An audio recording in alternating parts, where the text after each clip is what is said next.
विद्यार्थी मित्रांनो, सर्वांना नमस्कार. आज आपण महाराष्ट्राची अर्थव्यवस्था या पेपरमध्ये पहिल्या प्रकरणामध्ये महाराष्ट्राच्या लोकसंख्येचा आकार आणि वाढ या भागाचा अभ्यास करणार आहोत. महाराष्ट्र शासन, university Grant commission, Swami Ramanand तीर्थ मराठवाडा विद्यापीठ यांनी वेळोवेळी काढलेल्या नियमांच्या अधीन राहून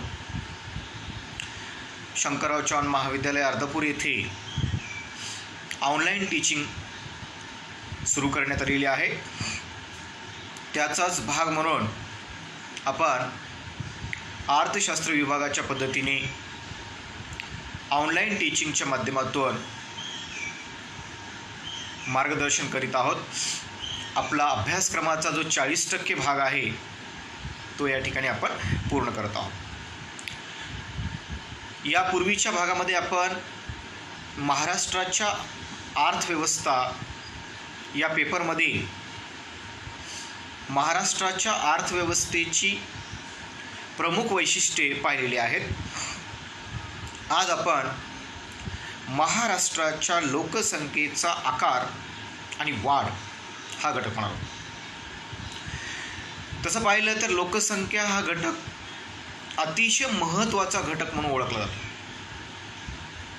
कारण जगातल्या कोणत्याही राष्ट्रामध्ये लोकसंख्येकडे मानव संसाधन म्हणून बघितलं जातं.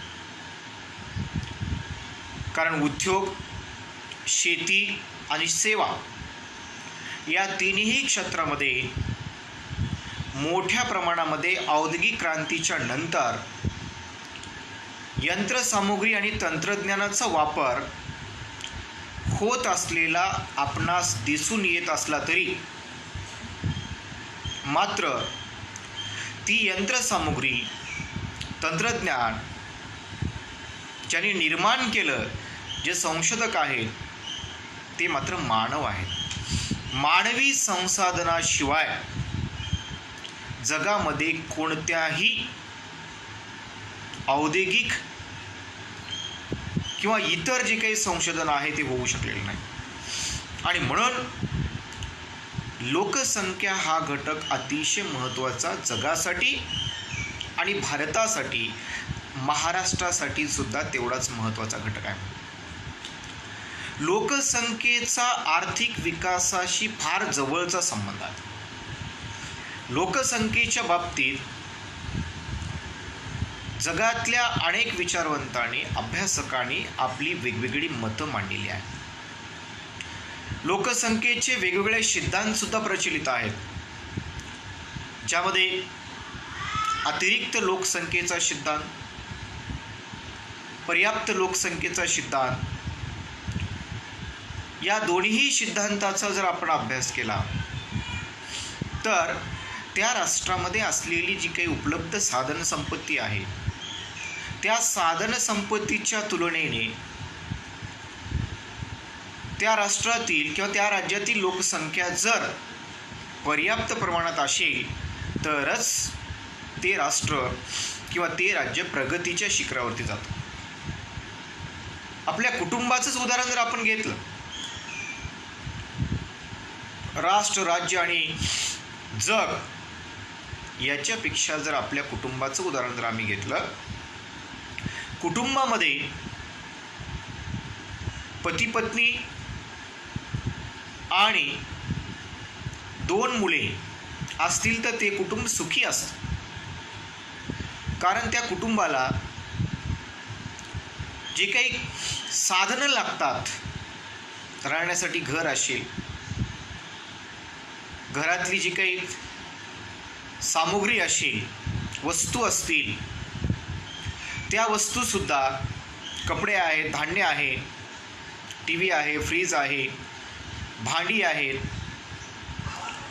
हे सगळं जे काही साधनं आहे ते जर 4 सदस्य असतील तर सहजपणे त्यांच्या गरजा पूर्ण होऊ शकतात. परंतु आमच्या भारतामध्ये आणि महाराष्ट्रामध्ये सुद्धा काही कुटुंब, काही परिवार असे आहेत ज्यांच्यामध्ये एक एक डझन मुलं बाळं आहेत. लक्षात, जिथं 12 मुले आहेत, 8 आहेत, कुठे 10 आहेत, कुठे 6 आहेत, म्हणजे अर्धा डझन आहेत. अशा ठिकाणी मात्र काय होतं, साधनावरती जास्त भर पडतो. जसं की एखाद्या गावामध्ये एस.टी. महामंडळाची बस आहे आणि दिवसातून एकच वेळा जाते. बसमध्ये तर सीटवरती लोक बसतातच. जिथं 2 आसन क्षमता आहे तिथं 3-3 लोक बसतात आणि बसच्या टपावरती सुद्धा लोक बसतात. म्हणजे याचा अर्थ साधन सामुग्रीवर त्याचा अतिरिक्त ताण पडतो. अतिरिक्त लोकसंख्या कोणत्याही देशासाठी आणि कोणत्याही राज्यासाठी अतिशय धोकादायक स्वरूपाची असल्याचं आपल्याला या ठिकाणी दिसून येतो. आता मग महाराष्ट्राच्या लोकसंख्येच्या संदर्भात तसं पाहिलं तर महाराष्ट्र भारताच्या नकाशावरती आर्थिक विकासाच्या बाबतीत पहिल्या 5 राज्यामध्ये असलेला राज्य म्हणून ओळखलं. त्याचं कारण म्हणजे महाराष्ट्राची राजधानी मुंबई. कारण अगोदरच्या लेक्चरमध्ये मी सांगितलं की मुंबई महाराष्ट्रासह झाली पाहिजे, यासाठी अनेक विचारवंतांनी, अभ्यासकांनी आणि क्रांतिकारकांनी आपल्या प्राणांची आहुती दिलेली आहे, त्याग केलेला आहे, समर्पण केलेलं आहे. तेव्हा कुठे मुंबईचं महाराष्ट्र झालेलं आहे. म्हणून आर्थिक जी काही राजधानी आहे देशाची ती मुंबई असल्यामुळे मुंबईमध्ये इंडस्ट्रीयल हब तयार झालेले आहे.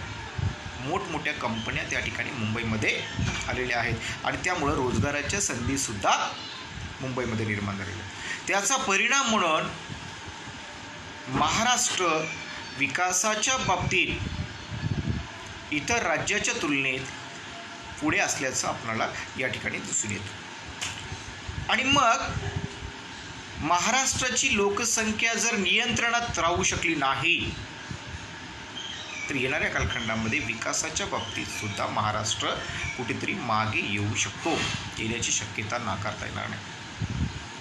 म्हणून त्या अनुषंगाने लोकसंख्या ही नियंत्रणामध्ये असणं हे काळाची गरज आहे.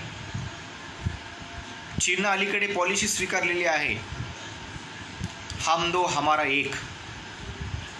परंतु आमच्याकडे मात्र हम दो हमारे दो अशा प्रकारचं सूत्र आहे. परंतु हे सूत्र कुणासाठी आहे? शासकीय कर्मचारी, निमशासकीय कर्मचारी किंवा जे लोक निवडणुकीला उभे टाकू इच्छितात त्यांच्यासाठीच. ज्यांना काहीच शासकीय निमशासकीय नाही, सेवा नाही आहे, राजकारणाचं काही देणे घेणं नाही, त्यांच्यासाठी हम दो हमारे कितने होंगे और कितने करणे हे याच्या संदर्भात जे आहे ते त्यांचं त्यांनीच ठरवतं. कारण सरकार जरी हम दो हमारे दो म्हटलं तरी सुद्धा त्या ठिकाणी त्या कुटुंबानं डिसाईड करायचं असतं. अजूनही भारतामध्ये, महाराष्ट्रामध्ये लोकसंख्या एवढ्या प्रचंड वेगाने वाढण्याचं कारण म्हणजे पुत्रप्राप्तीची आकांक्षा. पुत्र असला पाहिजे, मुलगा असला पाहिजे, मुलगी नको अशा प्रकारची भावना, मानसिकता या देशामध्ये जे मनुस्मृतीने स्त्रीला अतिशय शूद्र लेखलेलं आहे, कनिष्ठ लेखलेलं आहे, स्त्रीला मान सन्मानापासून दूर ठेवलेलं आहे. त्यामुळे समाजामध्ये मुलींना दुय्यम दर्जा असल्यामुळे, हुंडा पद्धती लागू असल्यामुळे मुलगी ही लोकांना ओझं वाटायला आणि त्यामुळे मुलगी नको मुलगा बरा अशा प्रकारची जी काही मानसिकता आहे त्या सनातनी धर्मसंस्कृतीने ही मानसिकता त्या ठिकाणी तयार केलेली.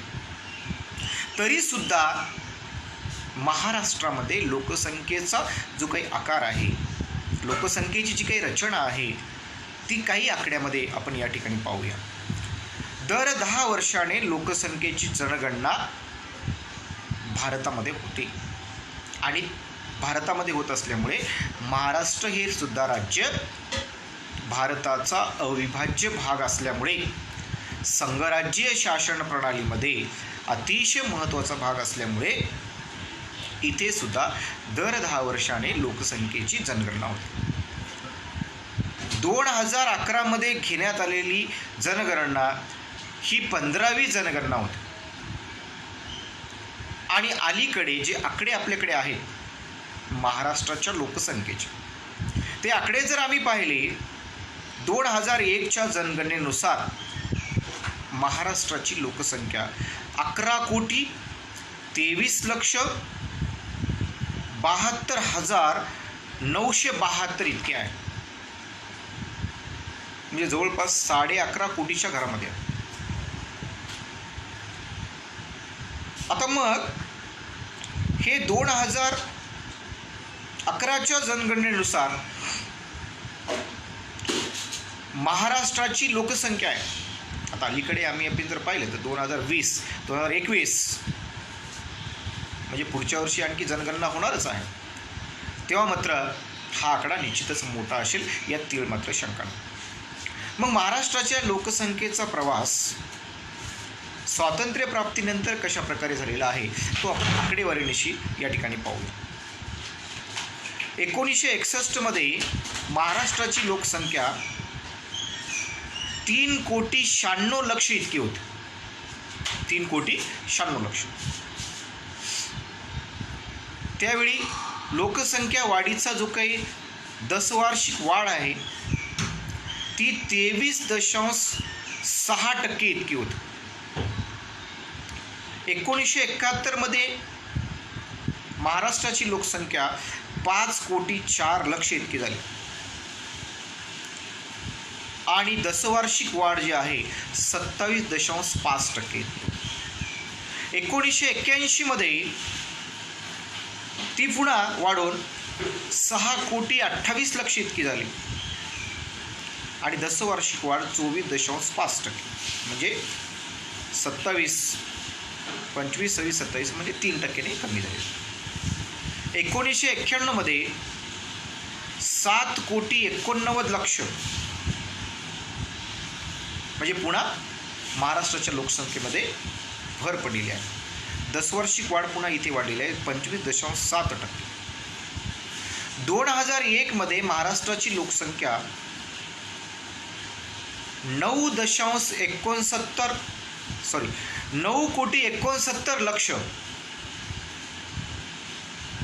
म्हणजे जवळपास 10 कोटीच्या घरामध्ये जाऊ. 10 वार्षिक जी काही वाढ आहे ती 22.7% आणि 2011 मध्ये मी सांगितलं पाहू 11,23,72,972 आणि 10 वार्षिक जी काही वाढ आहे ती मात्र इथे थोडीशी कमी झालेली आहे 15.9%. कारण याचं कारण जन्म आणि मृत्यू दरामधला जो काही तफावत आहे अलीकडच्या कालखंडामध्ये 60च्या नंतर 70, 80, 90 त्यानंतर 2000 अलीकडे आता 2020 पर्यंतचा कालखंड जर आम्ही पाहिला तर त्या ठिकाणी मात्र आरोग्यविषयक सुविधा ज्या उपलब्ध झालेल्या आहेत लोकांना, म्हणजे 50 ते 60च्या दरम्यानचा कालखंड जर आपण पाहिला, 70च्या दरम्यानचा कालखंड जर पाहिला, एवढे हॉस्पिटल्स उपलब्ध नव्हते. आज साधा आजार जरी झाला तर ग्रामीण भागामध्ये सुद्धा हॉस्पिटलच्या सुविधा उपलब्ध झालेल्या आहेत. त्या तुलनेत 50-60च्या तुलना जर आम्ही केली, रस्त्यांचा विकास झालेला आहे, वाहनांची संख्या वाढलेली आहे, आपण सहजपणे शहरापर्यंत पोहोचू शकतो ग्रामीण भागामध्ये. 50-60च्या दरम्यान ही परिस्थिती नव्हती, 70-80च्या दरम्यान ही परिस्थिती नव्हती. रस्ते नव्हते, वाहनं नव्हते, डॉक्टर्सची संख्या कमी होती, हॉस्पिटलची संख्या, त्यामुळं मृत्यूदराचं जे काही प्रमाण आहे, जन्मदर मात्र कायम राहील. लक्षात घ्या, जन्मदराच्या प्रमाणामध्ये फारशी काही घसरण झालेली आपण दिसून येतो. आता मग महाराष्ट्रामध्ये लोकसंख्येची वाढ लक्षात घेत असताना काही घटक सुद्धा आम्हाला विचारात घ्यावे. त्यापैकी साक्षरतेचं जो काही प्रमाण आहे ते अतिशय महत्त्वाचं आहे. कारण शिक्षणाशिवाय, साक्षरतेशिवाय एखादं राज्य प्रगतीकडे वाटचाल करत आहे असं आपल्याला अजिबात म्हणता येणार नाही. 1961 साक्षरतेचं प्रमाण 35.1% इतकं होतं एकूण लोकसंख्येच्या महाराष्ट्राच्या. 71 ते प्रमाण 45.8% इतकं झालं. त्यामध्ये वाढ झाली, जवळपास 10% वाढ झालेली आम्हाला दिसून येते. 1981 57.2% पुन्हा वाढ झाली. 1991 64.9%, 2001 76.9%, 2011 82.3%. आता याच्यामध्ये जे साक्षर लोक आहेत याचा अर्थ फक्त त्यांना लिहिता वाचता येतं किंवा स्वतःची स्वाक्षरी करता येतं. देशभरासह महाराष्ट्रामध्ये प्रौढ शिक्षण अभियान राबवण्यात आलं.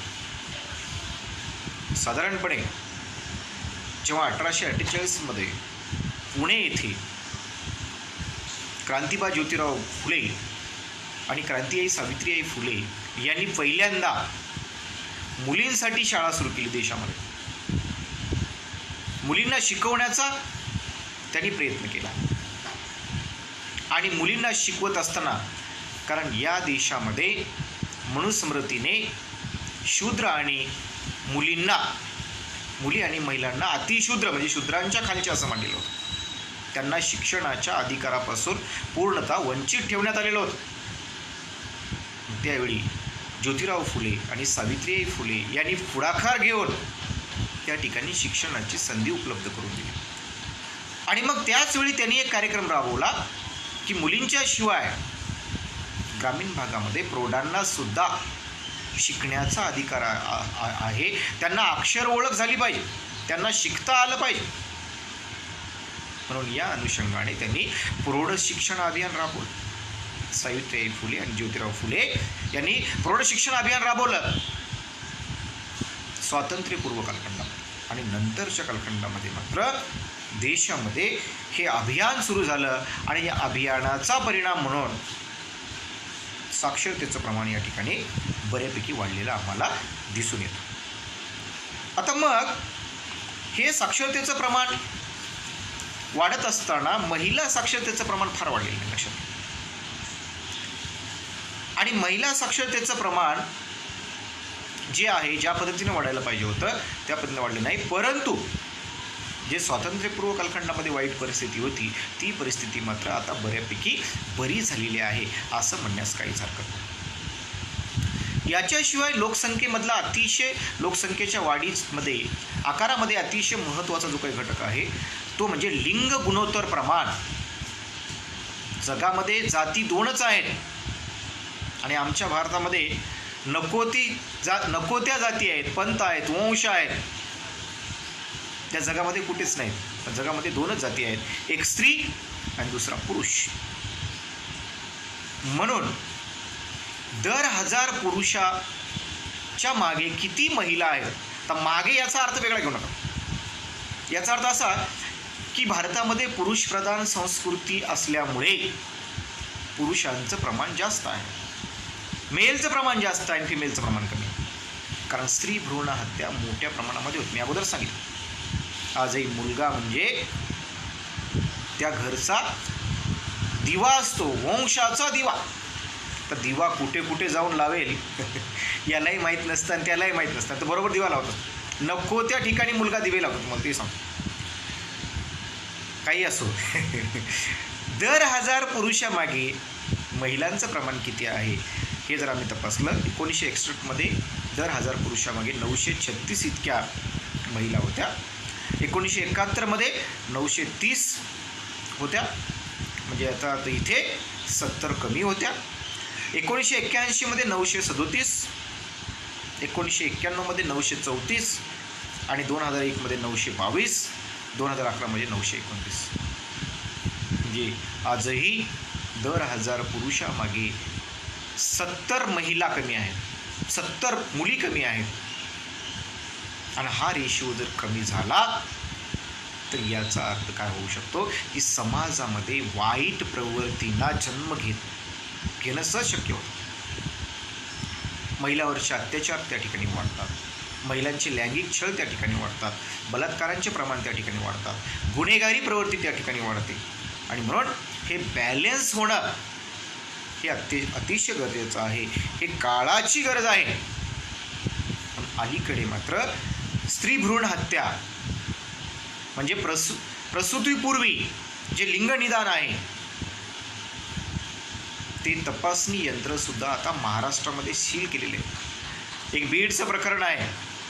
बीडमध्ये मुंडे दाम्पत्य, दोघेही डॉक्टर, त्यांनी मात्र महाराष्ट्रामधून येणाऱ्या जोडप्यांचं त्यांच्या पोटामध्ये काय आहे, गरोदर असताना जेव्हा महिला लिंग निदान केलं जातं, मुलगा असेल तरच ते गर्भ ठेवतात आणि मुलगी असेल तर ते गर्भ काढून टाकतात. ही अतिशय वाईट प्रवृत्ती आहे. एक फार मोठं क्रिमिनल काम त्या ठिकाणी केलं जातं, हत्या केली जाते मुलींची. आणि ते प्रमाण या ठिकाणी कमी झालं पाहिजे, हे अतिशय महत्त्वाचं आहे. आणि त्या अनुषंगाने मात्र येणाऱ्या कालखंडामध्ये हे कमी झालं पाहिजे. समाज महाराष्ट्राला पुरोगामी महाराष्ट्र असं म्हणतात. पुरोगामी महाराष्ट्रामधला जो घटक आहे, समाज आहे, तो कुठेतरी प्रगल्भ जर झाला तर मुलगीसुद्धा, म्हणून असं म्हटलेलं आहे, मुलापेक्षा मुलगी बरी, प्रकाश देते दोन्ही घरी. दोन्ही घरी म्हणजे जेव्हा आपल्या आईबापाच्या घरी असते तेव्हासुद्धा प्रकाश देते, आणि सासरी नांदायला जाते तिथे सुद्धा प्रकाश देते. आणि आमचा मुलगा नको तिथे प्रकाश देतो, लक्षात घ्या. जिथे प्रकाशाची गरजच नाही अशा ठिकाणी तो प्रकाश देतो, आणि जिथं प्रकाशाची गरज आहे तिथं अंधार करून टाकतो. लोकसंख्येच्या संदर्भात काही आणखी आकडे जर आपण लक्षात घेतले, सर्वाधिक लोकसंख्या वाढीचे दशक महाराष्ट्रामध्ये 1961 ते 1971 राहिलेले आहे. त्याचं पर्सेंटेज आहे 27.45%. सर्वात कमी लोकसंख्या वाढीचं दशक 1911 ते 1921 आहे. त्याचं प्रमाण आहे -2.91%. महाराष्ट्र याला महाराष्ट्र का म्हटलेलं आहे, याचं कारण आहे की भाषावार प्रांत रचना झालेली आहे. गुजरात, कर्नाटक, आंध्र प्रदेश, तेलंगणा भाषावार प्रांत रचना झालेली आहे. आणि आमच्या महाराष्ट्रामध्ये मराठी भाषिकांचं प्रमाण जास्त आहे. मराठी भाषिकांचा महाराष्ट्र असं म्हटलं जातं. भाषावर प्रमाण किती आहे ते जर आम्ही पाहिलं तर मराठी भाषिक महाराष्ट्रामध्ये 72.21% इतके आहेत. हिंदी आहेत 11.57%, उर्दू 7.47%, गुजराती आहेत, परंतु मुंबईमध्येच आहे ते गुजराती, त्यांनी कब्जा केलेला आहे, 2.51%, तेलुगू आहेत 1.52%, म्हणजे जवळचा आंध्र प्रदेश तेलंगणाचा जो भाग आहे, कन्नड आहेत 1.36%, सिंधी आहेत 0.77%, तामिळ आहेत 0.57%, मल्याळम आहेत 0.44% आणि बंगाली आहेत 0.34%. म्हणजे अशा प्रकारे भाषावार प्रांत रचनेनुसार महाराष्ट्र हा बनलेला आहे. आणि त्यामुळे महाराष्ट्राची लोकसंख्या, त्या लोकसंख्येची रचना, त्या लोकसंख्येचा आकार आणि त्या लोकसंख्येची जी काही वाढ आहे अतिशय झपाट्याने होत चाललेली आहे. आणि म्हणून लोकसंख्येच्या बाबतीत आज देशामध्ये उत्तर प्रदेश जरी 1 नंबरवर जरी असला तर महाराष्ट्रसुद्धा काही कमी नाही. त्यामुळे येणाऱ्या कालखंडामध्ये महाराष्ट्राची लोकसंख्या वाढीचा जो काही दर आहे तो जर आम्ही नियंत्रित ठेवला तर निश्चितपणे महाराष्ट्र हा आर्थिक विकासाच्या बाबतीत पुढे जाऊ शकतो. आर्थिक विकासाच्या बाबतीत देशाच्या नकाशावर आपलं एक वेगळं वैशिष्ट्य या ठिकाणी निर्माण करू शकतो आणि तो करत आहे. आपण सर्वांनी लोकसंख्या नियंत्रणाच्या दृष्टिकोनातून प्रयत्न करणे, प्रबोधन करणे ही काळाची गरज आहे. एवढंच या ठिकाणी सांगतो. मनपूर्वक धन्यवाद.